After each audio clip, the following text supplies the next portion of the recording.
Hi, I'm Jen Trechek. And I'm Dr. Onyudi.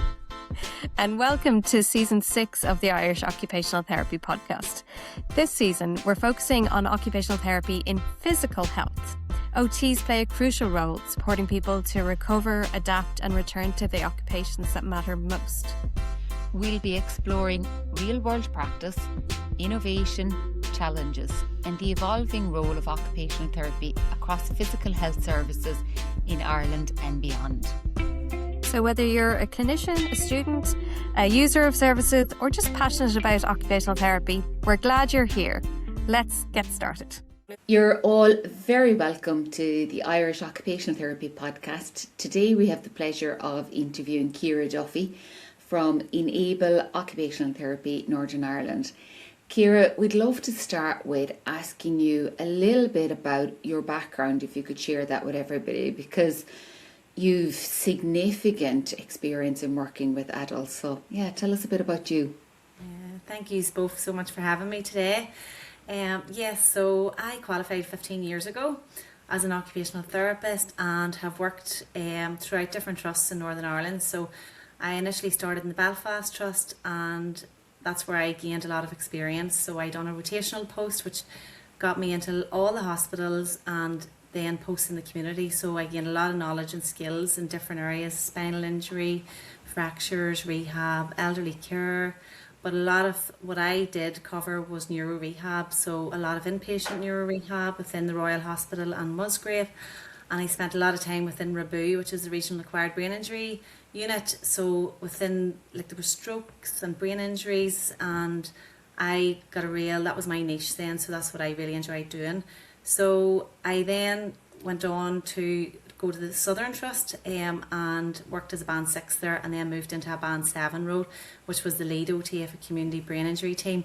Again, a fabulous team. It was a multidisciplinary team, and from there I gained valuable skills and knowledge that then brought me into private practice. So I've been in private practice 6 months now, and it feels longer. A lot has been covered. Really enjoying it, and what I have done is brought all those valuable knowledge and skills of them 15 years from all the amazing people I worked with in the NHS into my service now, so my private practice service based in Mid-Ulster. But we do cover the whole of Northern Ireland, and we offer a range of different one-to-ones, so home visits.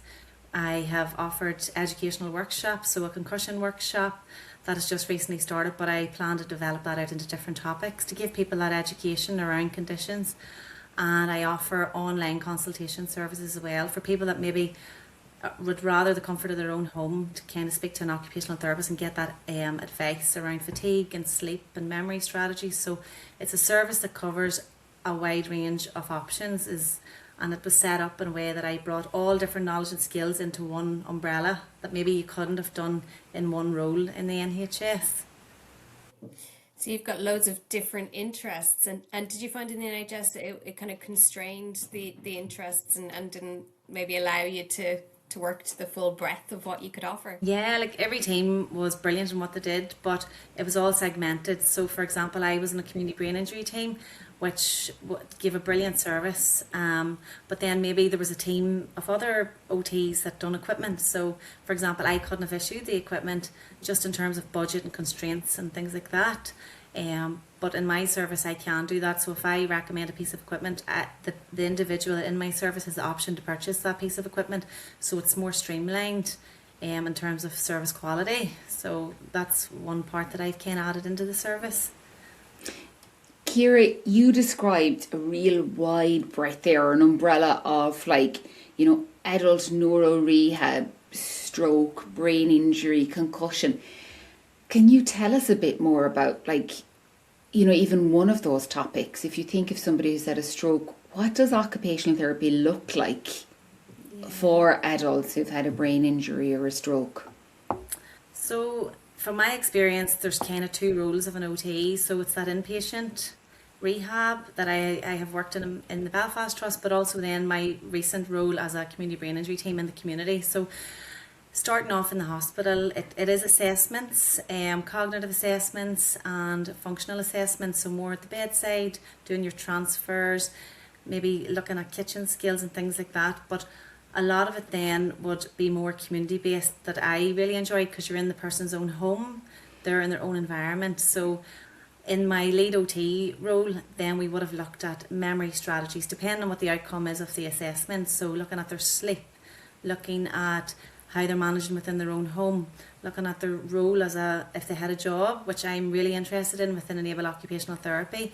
It's their identity, so looking at return to work. So there's a wide breadth of things that an occupational therapist can help somebody with, taking them from that initial step from hospital, giving them confidence, reassurance, but the end goal is to help increase their independence and improve their quality of life. And I suppose that's the mission statement that I have. So there's all those different elements, so we can help with getting you independent with personal care, transfers, return to work, and even the social element of getting you back into the community. So things that maybe you enjoyed, so going for a coffee, meeting your friends, returning to a hobby or a sport, depending on your illness or injury and how you've recovered, we can kind of help that individual return to that role. And there might be adjustments made, but we are there to guide them and support them and give them the confidence to have the best quality of life possible. And I believe everybody can gain in some elements from an occupational therapist in those different pillars. So it's a really interesting job. Is there a psychological element as well, in terms of if somebody has dealt with or had a stroke or an brain injury, and that sense of loss, I guess, or potential loss, and maybe not being able to get back to some of the roles or activities that they might have done before? Absolutely. So we would look at fatigue as well. That was another thing that I had to mention. There are elements of fatigue. Pain management is another part of our role. But in terms of that emotional kind of support, yes, we look at anxiety management. We do link in with other professionals that have more expertise, but I do believe that comes under the umbrella as an occupational therapist, because we do look at the holistic view. So a person's emotional well-being does really impact on how they recover. So we give kind of strategies around maybe and outcome measures that we would use also in terms of depression, anxiety and stress. And as an occupational therapist, then we support the person depending on the outcome measure, or how they're scoring in the assessment, and we give them strategies and support and linking and a bit of education as well. So education is really important, educating the person on their condition, but also linking in with carers and their families as well, and trying to get a real good understanding of the condition, but also getting that support network for that individual as well. It's really multifaceted. Yeah. No, that's what I was thinking as well, Jen. It's so multifaceted, isn't it? You can hear, like, when you talk about the OT role as, like, and we do this and we do that and we did it. Like, do you know what I'm wondering, Ciara? Do you have a favourite intervention? Do I have a favourite? I think, and probably, I love the cognitive side, but I also love the functional side. So probably I love them all. Because they all have an impact on the person. So I'm taking a wee bit of everything and I'm applying it to that person. And I suppose that's why I went into OT, because we get to do that holistic element. We look at everything. So there's no favourite. All of them are my favourite, because we get to apply them all. It is one of our superpowers, isn't it? That I think we are one of the few professionals who will look across the board at the biological, psychological, and the social, and not being constrained. We work in a physical health or a mental health service, but not feeling that that's the only thing that we can offer, because that's what the service offers, and actually saying, we have got the wider capacity and tools in our toolbox that we are able to address a whole range of needs. I think that's a real positive in what we do, and sometimes we forget that. Yeah, and I suppose sometimes people see OTs as one certain thing, and that's what I love when I go out to a house or do my assessment. I explain and I go through different, how are you managing at home? How's your emotional well-being? What's your fatigue like? Are you feeling any pain? And you can sort of see the individual going, do you cover that? And I'm like, yes, that's what OTs do. And that's part of that. I really love explaining to the individual what occupational therapists help with, because then that's where you get the information from the person. They open up a wee bit more. They're like, oh yeah, I feel like this. That's where you get all that collective information. So that's getting all that information in the assessment or your introduction as an OT is where the breadth of the knowledge is, but also it helps your outcome of the person as well. So that's a part that I spend a lot of time in, is in the assessment element, just to get that person to understand, and then you get the information from the individual as well, which helps you then treat them. Do you know, isn't it incredible, Ciara? Because you can see, as you describe it, that level of connection, that when you connect with them and you ask it, so even when you said it there, of like, you ask them like of, and how's your pain and how's your fatigue and your emotional well-being, it's not this prescriptive, like, you know, question of like, what are you scoring here and what are you scoring there? It's like, how are you? How are all these bits of your life that, and how does that look like, and the impact of it on your occupation? So yeah, it's amazing, as you were saying as well, Jen. It's such a superpower to be able to do it all in a very conversational way. It's a quote that I use in all of my workshops, and it's a quote saying, occupational therapist asked, what matters to you, not what's the matter with you. And I love it. I use it in all of my slides. It's the same slide, and I use it for everything. And it makes that person step back and think. And that is what we do. We ask, what matters to you, not what's the matter with you. Yeah, absolutely.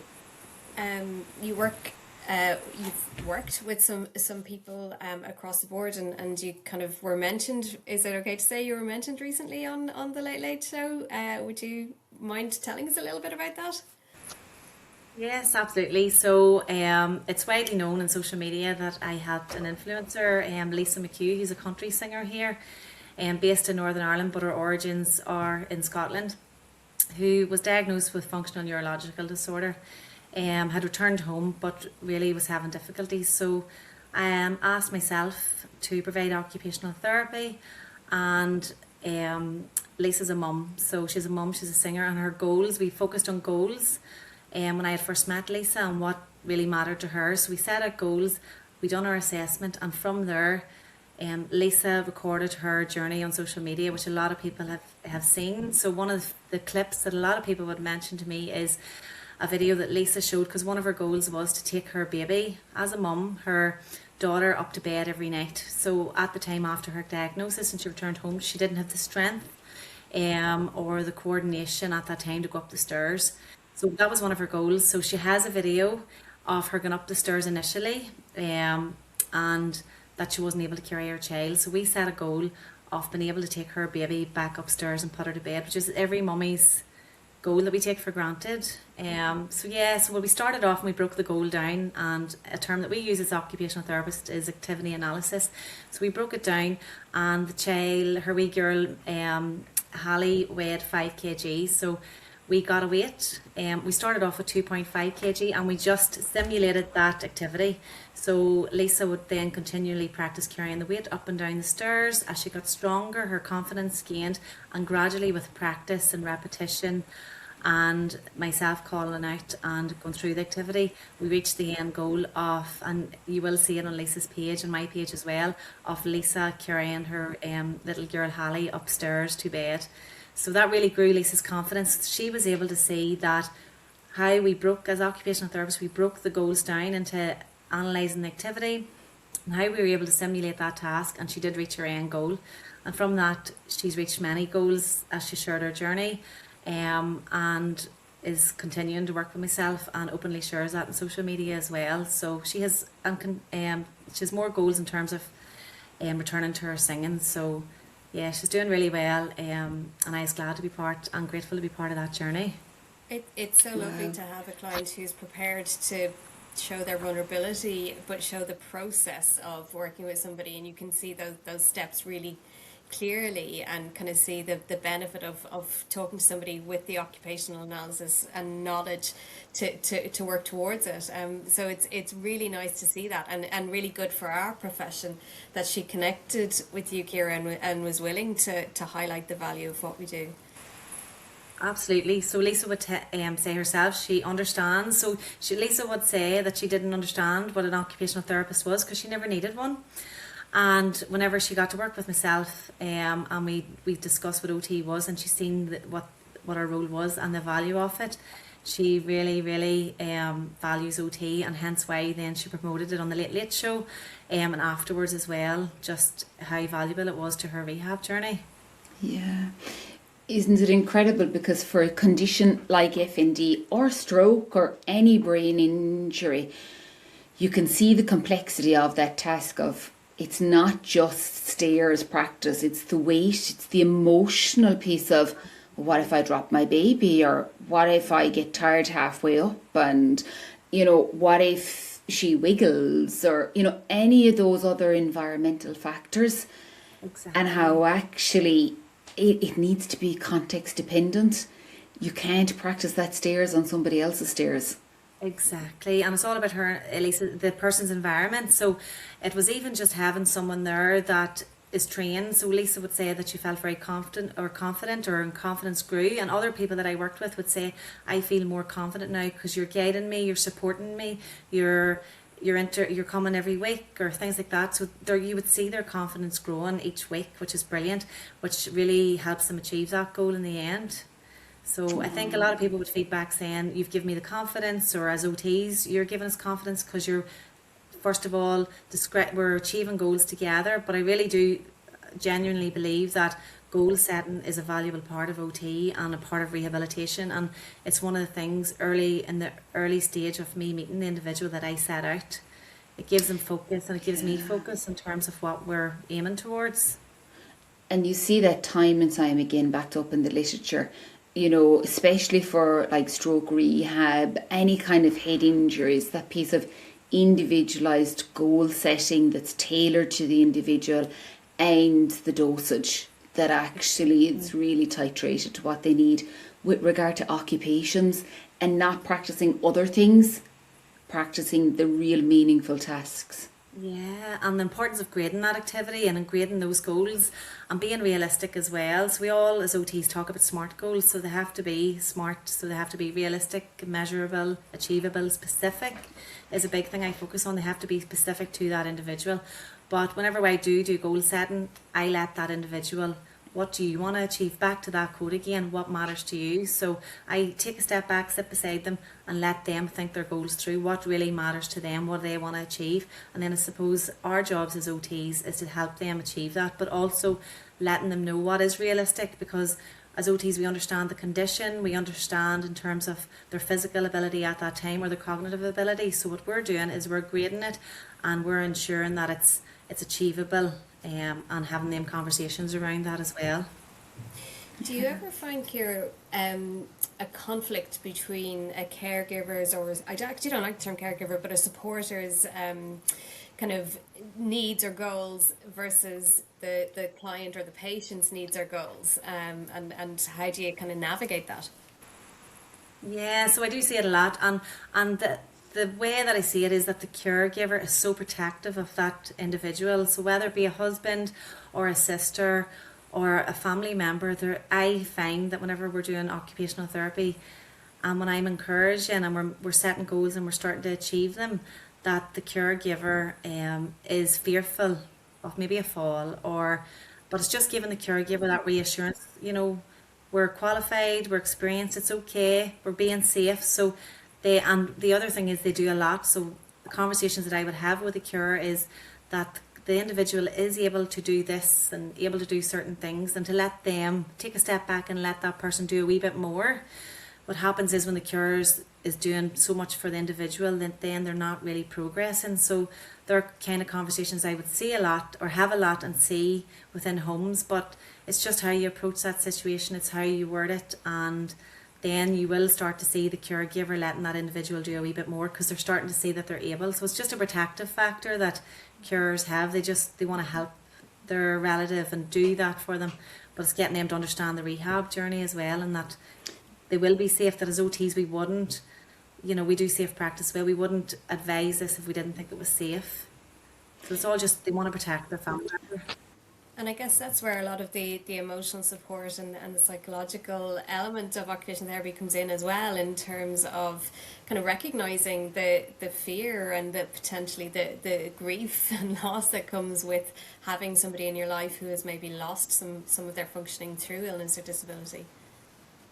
Absolutely, and it's knowing that they have had a journey even before I came into their home. So they've had that journey where they've maybe been to A&E, they've been in an acute hospital, them in that house that I'm visiting has been through a lot even before I get there. So it's knowing that I understand that, and that I'm only seeing a snapshot or came towards a certain part of their journey. They've been through a lot.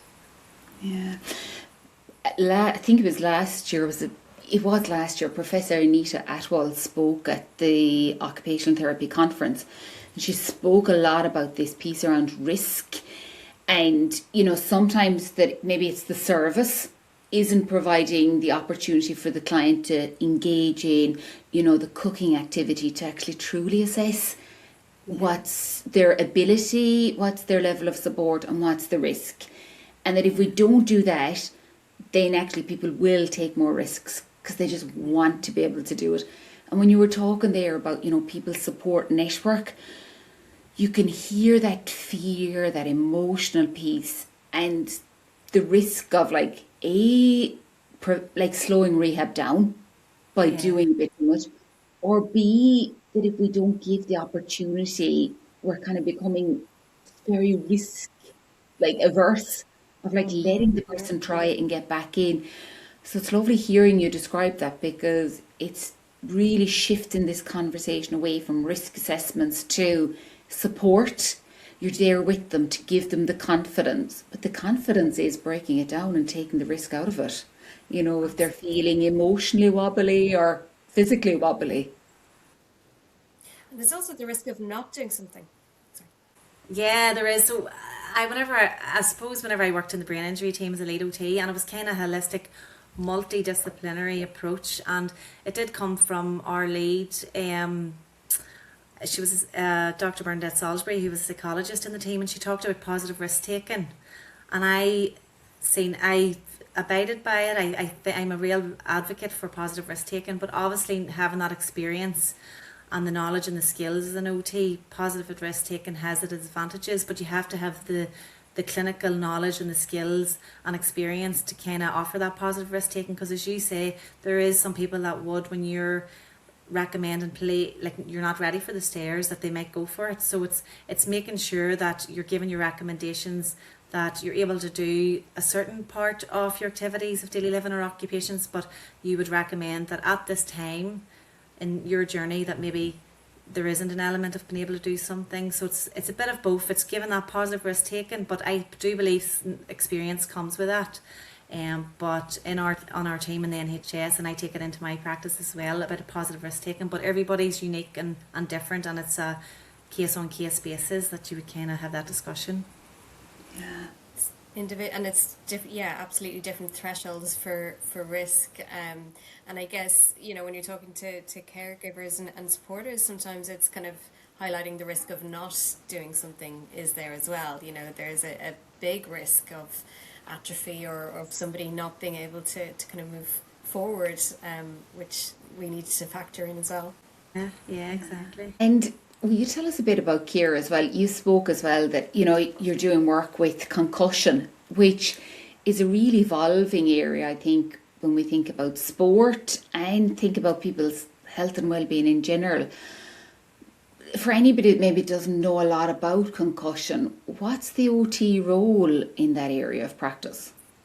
Yeah, so concussion within sport, I have seen a lot of concussion within sports. We would have ran a concussion service.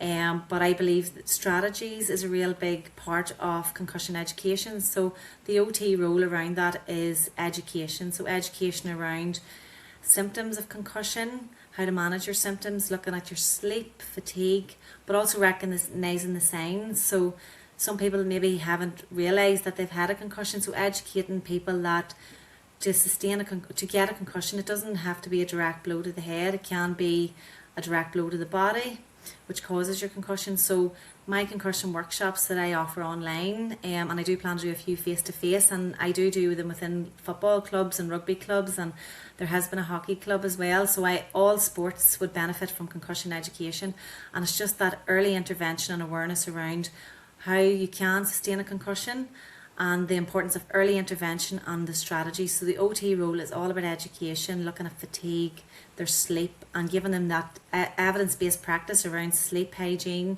managing your fatigue, when you can return to sport. So looking at kind of guidelines of when you can return to sport, and there is evidence and guidelines around when you can return to school. So that cognitive piece around concussion as well. So it's given all that information within that platform, and people then, from my previous experience of running concussion workshops or groups, is once you get that early intervention, then people are starting to make gains, they're starting to feel a wee bit better and able to return to work. So concussion would hold people back from their job, which then, as you had mentioned earlier, Jen, leads into that emotional and psychological well-being. So it can become a circle where you then aren't feeling it affects your cognitive ability, which impacts on your sleep, which impacts on your emotional well-being, which then can impact on your physical well-being as well. So the education piece is so important.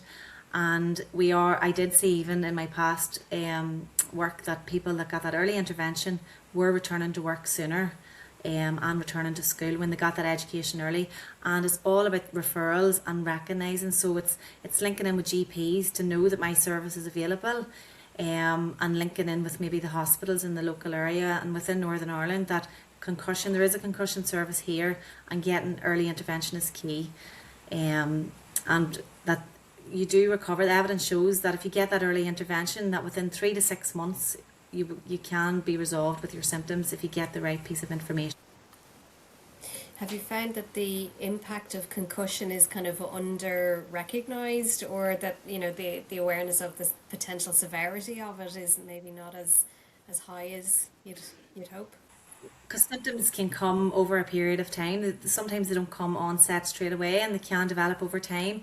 So if someone goes to hospital with concussion symptoms, it's getting the education and the advice into the GPs, but also into the hospitals, to the doctors and the nurses, that these might be the signs of, and if they develop these symptoms, if it is a concussion, that there is a service available in terms of symptom management. So yeah, the severity can happen after so many weeks, after days and weeks after a concussion has happened. And then at that stage, the person's maybe at home, has went back to work, and then starts to recognise these symptoms when they're challenged a wee bit more. So when they're physically challenged and cognitively challenged, and then they're not sure. I had a concussion 3 weeks ago, but I'm only getting these symptoms now. So they're not linking the two maybe sometimes. So it's a big educational piece, and it's good to raise the awareness. And that's what I'm trying to do, is raise the awareness of concussion, because you're right, I don't feel that it is out there enough. And it's really, really vital, especially within sports, but also there's car accidents and different ways that you sustain a concussion. So there's a big platform for it. What, Ciara, are the main, when you said there, the main signs and symptoms? Because obviously, especially if they start to emerge like 3 weeks later, what should people watch out for? So some people would experience headaches, dizziness, blurred vision. Everyone is so different. So, whenever I see people, some people will come to me with different symptoms. You might have a room of maybe 5, 6, 7 people, and they're all coming with different kind of symptoms. So a bit of dizziness, and a lot of that would maybe come from the position of lying down to sitting up. Some people would report visual disturbances as well. Brain fog's another one, in terms of like cognitive difficulties, or not able to sustain that attention or concentration. Others would report kind of memory difficulties as well, a lot of short-term memory difficulties. But an overall general one that a lot of people would report is that debilitating fatigue that they get. They're exhausted. Maybe they're sleeping loads, but other people mightn't be getting to sleep. So there's a wide range of symptoms, and everyone's so different, but they would be kind of the main symptoms that people would sort of relate back to me that they're having. So the education is around how to manage all of those symptoms depending on which one you're getting. And the importance is doing outcome measures. So I would do the quality of life outcome measure before, and then link in with them so many weeks after their concussion to see, has that improved. It's good to do them outcome measures, so that you know that your service is making a difference, or that their quality of life has improved. Yeah, absolutely. That fatigue management is it seems to be coming more to the fore across a whole range of areas of OT, as we're kind of recognising the value of not not pushing yourself too hard, about that kind of gradual understanding more about the HPA axis, I want to say. Do you deliver fatigue management as an intervention in and of itself, or is it always alongside other interventions? Yeah, well, it's one of the things that whenever we again go through the different topics, so I will always everyone I see, I'll always ask, how's your energy levels? Because if their energy levels are low, it is going to impact on their ability to do their occupations and activities of daily living. So it is a big piece that I would kind of do. So it is a question within my assessment I'll always look at, because if their energy or their maybe sleep isn't great, then that impacts on the overall picture. Again, in terms of their cognitive abilities and their physical abilities. So it is a big piece that I would do, and a lot of my work then in the intervention part would be around pacing and prioritising their day, and using strategies around calendars, so internal and external strategies to try and help. So it's a big massive piece, but I do feel that it's vital, because if we don't have our energy levels and we're not sleeping well, then that's really going to impact on our ability to do our occupations and activity of life, which then, if we aren't able to do, can impact on our emotional well-being. So they're the kind of pillars of OT that I like to get early on, and get kind of that pacing to try and improve outcomes. Do you know, when you say that, Ciara, and what you were saying earlier, Jane, about the emotional well-being bit of it, like, it's funny, that really resonates for me as somebody who had horrendous fatigue after a head injury. And the worst bit was that, like, I actually think I was the worst client and the worst patient, because in theory you knew about fatigue management. In reality, I was like, but today I feel well, so I can do A, B and C, and I would maybe make my breakfast, go for a walk and do something else. And then it actually meant then that maybe 2 days or a day later, that was it. Then I did nothing for a whole week, because it just set you backwards. So, you know, those concepts of pacing and calendars, like, that for me was always the bit that it was only actually when I got proper OT, I would say, which was definitely a couple of years down the line, that actually you need that emotional support to go, I know you think you can do it, and you can, and you will, but slow down. You know? I know exactly, Anya, and I use a graph within my interventions, the boom bust. Have you ever heard of the boom bust graph? And I feel that's whenever it kind of, you see a light bulb going off, and they're like, I get that, as you said. I says, if you do everything on a Monday and the graph shows you kind of doing a lot, then by Tuesday, Wednesday and Thursday, you will be so tired, like just exactly like you described. So then the other graph I show is pacing, where you do a wee bit every day, and over a period of time you'll see the correlation that you're improving. So the boom bust graph is brilliant, and it's very visual, so you're able to describe to the client, if you keep busy on a Monday when you're feeling great and you feel you've loads of energy, then that's going to impact on your next couple of days. And then I feel they're like, I get it, I get what you mean now. And then that's when they become more compliant, and they're like, no, I know what you mean, so I'm going to prioritise, I'm going to pace. And and it's lovely, because you can have that conversation then with an OT of go, well, actually, what is the priority? Is the priority actually making the breakfast, or is it the walk? Which one will you get more out of? Exactly, and everyone's different, because again, it's back to what matters to them, what's more important to them. But a lot of that piece of fatigue is around the role of work and pacing, and a lot of people I would see want to get back to work. So again, it's working within the home environment and making sure their energy levels are fit, because they're looking to do everything. They want to go back to work straight away. So I would always say, until your energy levels are managed within your activities within your own home, so getting washed and dressed, being able to make your breakfast, have dinner, depending on, you know, what your role is within the house, then once that's managed, then we can talk about work, because again, that adds another level of cognitive challenges and physical challenges on your energy levels. So it's sort of layering it up in terms of that return to work. So energy conservation or fatigue management is a big piece around returning to work as well within OT. Yeah. You can see how you're really using outcomes. Ciara, if somebody wanted to access your service, do they need a referral from a doctor, or can they self-refer? How can they access you? Yeah, no self-referral. A lot of people would self-refer to me. I am encouraging GPs, and I suppose just opening my private practice 6 months ago, it's a piece of work that I really want to get into. I want to liaise with GPs. I want to promote my business to GPs, doctors, nurses, to try and get referrals coming in from them, because obviously that's where people, the GPs are their go-to, but no self-referrals. If you are recognising difficulties or you have an illness or injury, then you can self-refer to OT. That can be through different platforms. So the social media page, my Facebook page, my email address, and then I have my number up there as well. So there's them kind of different platforms you can contact me on. Super. Ciara, thank you so much. I mean, you could listen to you all day. I'm sure that many people will want to check out your workshops and just even look at the work you're doing and how you're doing it. So thank you so much for sharing your experience with us on the podcast today. Thank you. Thank you for asking me on. It's great to have a chat. And that's a wrap on today's episode of the Irish Occupational Therapy Podcast. Thank you so much for listening and for being part of our occupational therapy community.